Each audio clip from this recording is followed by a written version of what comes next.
Crying is one of the strangest things humans do because it seems like the opposite of strength. Your face tightens, your eyes water, your breath changes, and suddenly your body is making itself visibly vulnerable in front of other people. And yet, humans cry when they are sad, angry, overwhelmed, relieved, moved, frustrated, embarrassed, and sometimes for reasons that do not even seem fully emotional at all.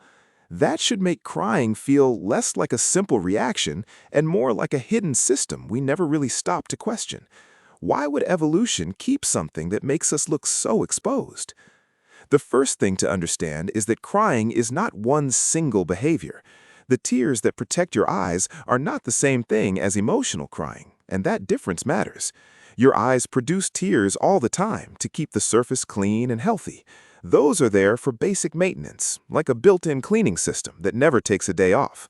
Then there are reflex tears, the kind that show up when smoke, onions, dust, or bright light hit your eyes. Those are protective too, but emotional crying is different. That is the version that makes people stop and ask what is going on. That is the version that seems uniquely human.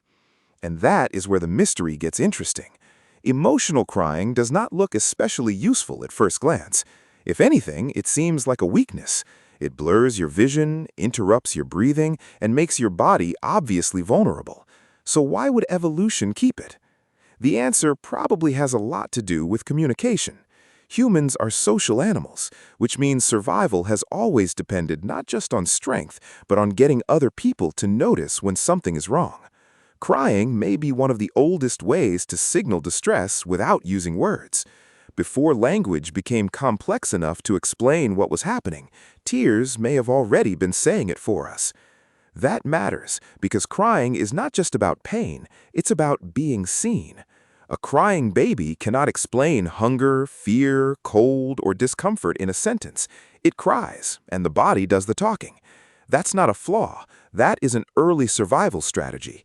Human babies are helpless for a long time, so crying becomes a powerful signal that forces adults to pay attention. And once you see that, crying stops looking random. It starts looking like an ancient alarm system built into the human body. Not elegant, not quiet, but effective. If you're into these kinds of strange human behavior questions, that's exactly the kind of thing this channel keeps breaking down. The weirdest parts of being human usually make the most sense once you stop pretending they're accidental. But crying did not stay limited to childhood. Adults cry too, and that opens a deeper layer. As people grow older, tears become part of emotional communication. They can signal grief, relief, helplessness, tenderness, or connection. In social situations, crying can change the behavior of the people around us. It can soften a conversation, stop a conflict, invite comfort, or show that something matters deeply. That does not mean people cry just to manipulate others. It means the body is still using a very old language to say something words sometimes struggle to carry. There is also a physical side to crying that people usually ignore. Strong emotions do not just live in the mind, they show up in the body. Heart rate changes, breathing changes, muscles tighten, the nervous system gets involved. Crying may help interrupt that internal pressure, almost like the body is forcing an emotional release valve open when too much is being held inside. Not every cry feels better afterward, and not every tear has the same effect, but the body clearly treats emotion as something it can turn into action. Tears are part of that action. Then comes the social twist. Humans do not cry in a vacuum. We cry in front of others, after conflict, during loss, in private, in public, after good news, after bad news, sometimes after being overwhelmed by beauty, gratitude, or relief.